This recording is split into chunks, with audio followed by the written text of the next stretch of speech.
All right, everybody. Hello, welcome. I'm here with Elaine, and Elaine is a best-selling author. She just got published with her first book, so I just wanted to spend a few moments here and talk to Elaine and see how does it feel, Elaine, to be a published author and best-selling author.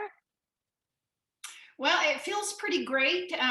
It's never something that I thought that I would attain, and it wasn't anything I even entertained until I joined the book launch group. I'd always wanted to write, always had been writing, but just needed that little boost, or some tips and some training and how to bring it all together.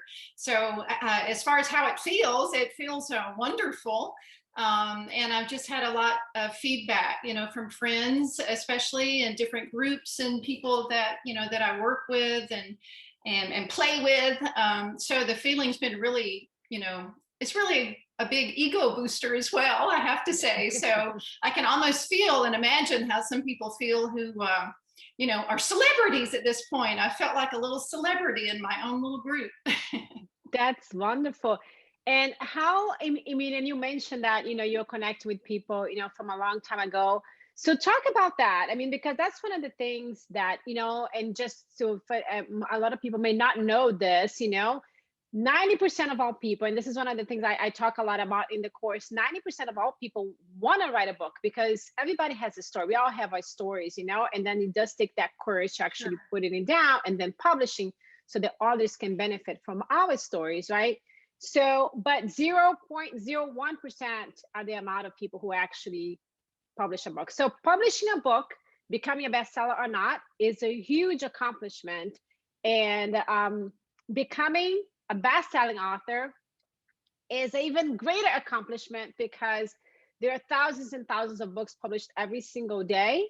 And to say that you're on the top 100, it's a huge accomplishment. We're going to talk a little bit about Elaine's journey on that. But I think the biggest thing is like really inspiring other people. So you mentioned about Elaine, about other people reaching out to you and feeling like a celebrity. So tell a little bit about that, a little bit more about that. Yeah, I mean, one of the things certainly was I think I caught a lot of people by surprise. By my nature, I'm somewhat of a quiet, somewhat reserved person. So don't always have my, my heart on my sleeve, and what's going on with me is not always out there. I'll put it that way. So I think I caught a lot of people by surprise, and just in the efforts to, through my ambassador, through my close family members who helped me in that part of my journey. Having that much contact, I didn't realize how many contacts I did have. So just people reaching back out to me, and saying, "Hey, that's wonderful. I can't wait to read your book. Can you send me some more information?" I already had people who wanted the paperback version. So it was really quite interesting, all the feedback that I did get. And then I belong to a couple of other groups through my yoga practice and yoga journey. I belong to a local goddess group. And so there was an event this last week that I had an opportunity to attend. In the previous week, there was a Zoom class with the whole group. And so coming together from the Zoom class to the actual event, which was a yoga event, yoga and mimosas at the pier. So, I was allowed to put a little flyer up as people checked in, so that drew quite a lot of attention too. So it was just interesting in how I was able, quiet Elaine was able to make a little name for herself in these different little groups and people that I was involved in. So that was quite, I don't know, quite a heady experience. I'll put it that way. That's amazing. That's amazing. And what does it feel? How does it feel as far as like, as does it give you more motivation now to really finish your book and to get the book out there and all that? Because we talk a lot about how starting to write a book is not the hardest thing there is. The hardest thing there is really finishing the book, right? And now, so what we did, we pre-launched her book, and her book became a bestseller during the pre-launch phase. So Now, Elaine, talk about a little bit about that, like that motivation. You mentioned you've been writing a lot of things, but now having a real book. Exactly, and it is a big motivator. For one thing, I've put myself out there now that this is gone through pre-sale, and this is what I'm doing. So it has been a lot of more of an impetus to get on track. To really discipline myself to devoting, at least 3 to 5 days or a couple of hours of writing. But it also, I feel this sounds kind of funny, but I feel like an author now, so I've got more of a private little desk. I have a private little desk, and I've got my little, instead of just sitting on my meditation cushion with a little laptop in front of me, I've actually, found a little spot, a little desk to write in. So it has given me more of a thought with a time frame. That I want to be able to have it ready for a copy editor to review for me. So now I've actually got like a little flow chart, a time span of goals that I've set for myself to want to have finished this. And then, I've let my mind go too far, like maybe I want to write another book after this one. And then I'm like, no, I have to bring myself back. Let's finish this book first and then get to another book. See, that's awesome. It's like riding a bike. Once you do it once, right? I mean, now you're just already motivated to write a second book when this one hasn't even been, you haven't finished writing yet. So it's a huge motivator, to keep continuing and then to finish. And I think it froze there for a second. Could you hear me at that time or no? Yeah, we did. Oh, okay. Yeah, I missed those last couple of sentences. No, I was just saying, because now it's like riding a bike, right? I mean, you get super like motivated to finish the book and then now write other books, right? Once you know how to do it, it just becomes like, the process becomes a little bit easier, right? Then now you know how to do it. So then it's like, oh, okay, I got this. I got this. Yeah. Well, it's not, and two, I know it's not insurmountable. The way as you facilitated the group so eloquently, the way that you laid out the framework, before the book launch group, it was just all these muddled ideas. So there was some framework, some consistency, there were steps, that you were guiding us through. So that makes it feel more attainable now. It's just that I need to put in the hard work now to complete the book. Right. That's the only thing that doesn't happen. You got to write the book, right? You have to write the book. So yeah, and it gives a lot of structure. But I do want to share, your accomplishments. I am going to share my screen just real quick, and then you can talk about, how that came up for you. Let me just, there you go. All right. So can you see my screen?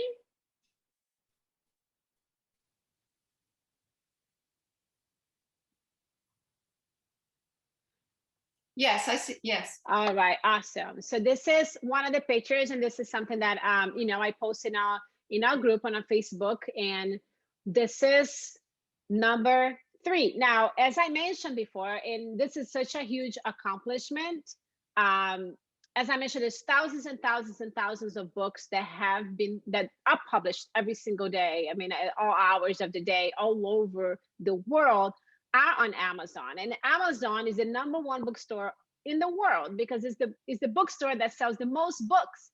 It's not Barnes and Nobles. It's not, other the bookstores that are out there. It is Amazon. And getting on, on the top 100, as I mentioned, is a huge accomplishment. Just being published is an accomplishment, right? Now, being a bestseller, what does it feel? I mean, what is that feeling of actually being not an author? Now you said, well, I feel like an author because, well, you are an author, but how does it feel to actually see your book, and this is a real book right there for everybody, to purchase, getting up on top of the charts. And your book kept going up, right? Your book kept going up during the day. Yes. And then we have number 23 on extended families, and I had one more picture for you too. And we have number 62 or 65 was the the highest you got in a cult, correct? Right, right. Yes, perfect. So yeah, so talk about that, to see your name up there in your book. Well, that too was a sort of an out of body experience, you know, to sort of, especially when you peruse some of the other books, and you know, look at some of the other accomplishments of the other authors, you know, that are in the same little group, and read through some of the descriptions of the other books that you're in, you know, that you're mixed in the milieu with, and so that's pretty amazing in itself. You know, when I was glancing through what the types of books that were written and the different, you know, the different genres and categories that we were going through. So it was just really amazing. And, you know, it's, you know, the tone of my book too, it talks about, you know, these feelings of not feeling like that you're, you know, kind of good enough to be in a certain group, but it's like, hey, it's there, so it's got to be real. I'm now in this elite group of bestseller authors. So it's just been amazing, absolutely fabulous, a feeling, you know, that not everyone gets to experience, but it's a huge boost again to the ego. So it's a wonderful feeling of accomplishment. Right. And you know, in the way you can take whatever it is that you want to do, you know, professionally, it just opens doors, you know. And as you mentioned, being in your other group, the goddess, you know, the yoga Yeah, group. I mean, just the way you're being presented now, when people are talking to you, you know, you exactly. notice that there is that little bit of a change, right? Because now you have accomplished what most people will never will, not because they can't, but because they put Sure. that barrier of fear, right? So tell a little bit about, for people who are still behind the barrier of fear, of taking that step and taking action. Because once we have fear, you know, we have fear of so many things, right? But it just puts that barrier that is invisible and is self-created, um, to break that barrier and go after the dreams of becoming a published author.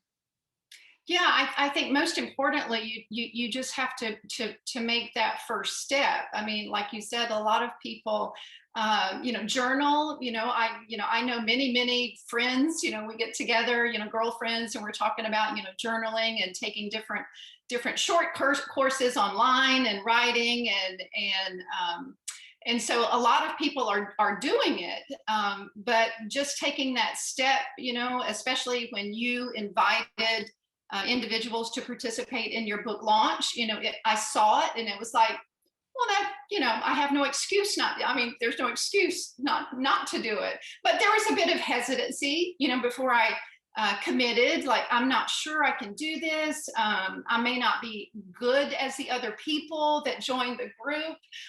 You know, what if I underperform so badly? You know, this is all me, you know, part of my persona coming out here again. But then just making that commitment, it felt so good to like click that yes button and, you know, commit to a schedule of every Monday evening as your courses were scheduled. So it just took that little bit of an inward push. And I think anyone is able to do it. It just takes that commitment to being able to say, I'm going to see this through, and not let, you know, I'm using that word again, not let your ego get in the way. You know, I'm really a firm believer lately in going ahead and trying something and failing is better than not trying, because you'll never accomplish anything if you don't put yourself out there. So I think anyone who has a commitment to anything, but if they want to be an author, just putting themselves out there and just making a commitment to do it is probably the hardest step. Second hardest step, of course, is completing the book, but you have to start or you will never finish. Right, you never finish. Beautifully said, Elaine. That's wonderful. Words of wisdom of best-selling author.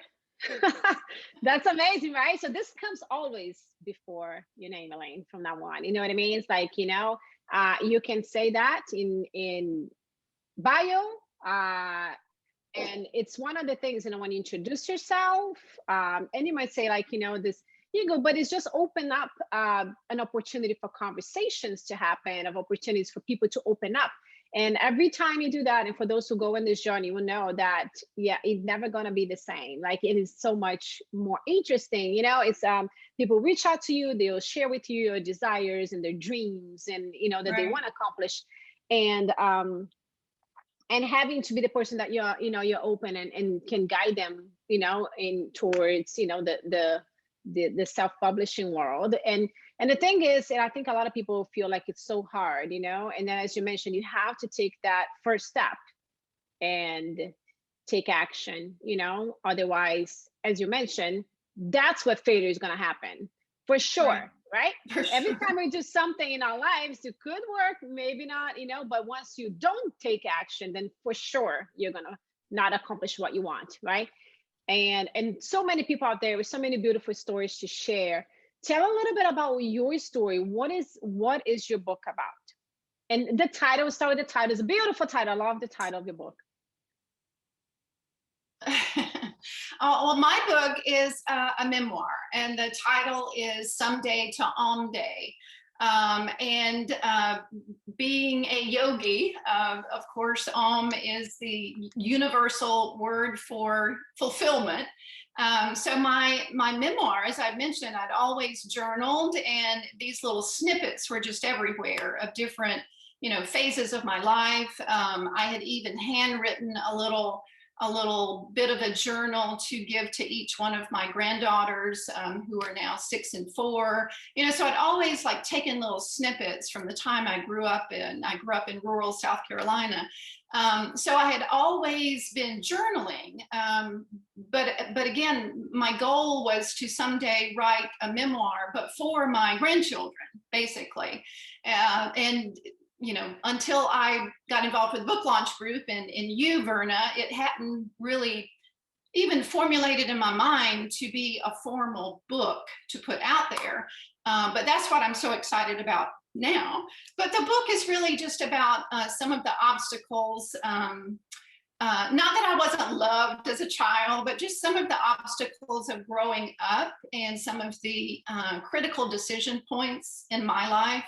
And probably didn't make the best decisions sometimes, and how these things have affected me as I've gone through not only my personal emotional growth, but also professionally, and what it took for me to get from point A, as in someday I'm going to get out of here. And that was sort of my lead line in the book when I was a child, thinking someday I'm going to escape this farmland, this family, and to reach the took me almost 50 plus years to get to. So it's that journey. So I write about that journey and my emotions and some of the impactful people that mentored me along the way. So basically, it's my journey.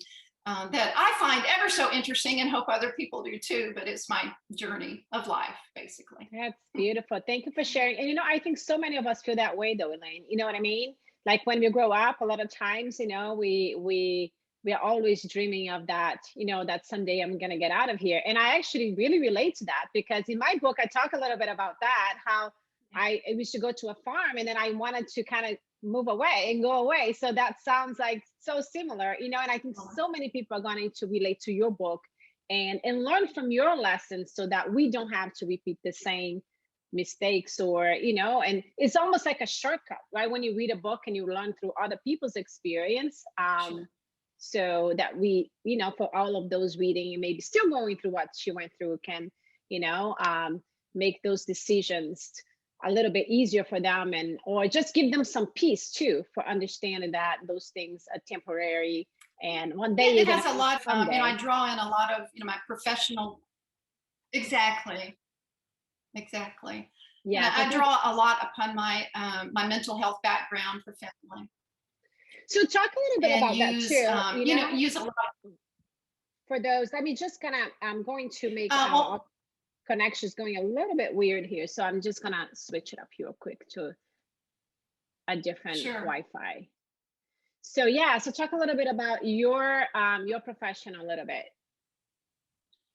My background's in social work and mental health counseling. So my professional career from the time I was 22 has always been in a helping field, in the behavioral substance abuse counseling field. And so I draw a lot upon that background, but at the same time, identifying the same thing. But if anyone out there is familiar with shadow work, with developing a way to overcome, the inner sort of demons that talk to you, that you can't, you can't perform as well as the next person, or you can't overcome something that you've gone through during your childhood. You can't attain what you want to attain because these roadblocks are in front of you, and all that has to do with listening to your shadows there. You just have to learn how to overcome the shadow in yourself, to be more confident, and to I'll never forget one of my early yoga teachers, who was much younger than me. In fact, we were doing an asana, which had to do with arm balancing and spreading your wings and so forth. And I was just trying so hard to stay on my mat and not interfere with each person on the other side of me. And, he just whispered in my ear, he said, never be afraid to use your space. Use your whole space. It's yours to use. And so those words just sort of resonated with me, not only that physical space, but they sort of stayed in my head, even as I got home that day from that class. And I wrote it down. I remember vividly, and this has been more than 20 years ago. And so that just sort of kind of encompassed everything that I worked on myself with since that time, is to, not shrink away. And so when you said the little impetus to to publish the book, that's the little phrase that came back to my mind. Use your whole self, spread your wings, go ahead and commit. So I'm ever so thankful for that early. He will never know it probably, because I've lost touch with him. But now that I'm a best-selling author, maybe I can find him and let him know how much I appreciate that thought. Yes. That's amazing. And as teachers, as authors, you never know who you're going to impact. Just like he impacted you with that one, sentence he whispered in your ears, like many years later, still creating an impact in your life. So, writing a book, not writing a book is not just doing a disfavor to yourself, but also to the world. So this made the book becomes, your legacy, the legacy for your family, but also the world as well. So I think that's just beautiful. And that's such a great example how everyone should write a book. And, if they have that desire, and not let fear hold them back and take up their space, their space. That's beautiful. I love that, Elaine. Thank you for sharing that. That's absolutely that's just like beautiful. And I think it touched so many people too. Beautiful, beautiful. So Elaine's book's available for purchase on Amazon right now. So if you want to purchase her book, I invite you to Words of Wisdom, and such beautiful everything that Elaine has been sharing here. You're interested in buying her book, I'm going to post the link below this video, so you can go ahead and go there right now and reserve yours. And looking forward to reading your book, Elaine. Any other words of wisdom so that we can leave everybody with? No, again, I would just encourage everyone to use all of their space. And if you have a book within you, what do you have to lose? Put it out there. So a rewarding experience. Beautiful, Elaine. Thank you so much. And everybody who is watching this interview, thank you so much for watching. If you'd like to become a published author, I'll be having another course coming up in the near future. I'll keep you updated on the date. And thank you so much for watching this interview. Thank you, Elaine, and everybody has a wonderful rest of your day. Thank you, Verna.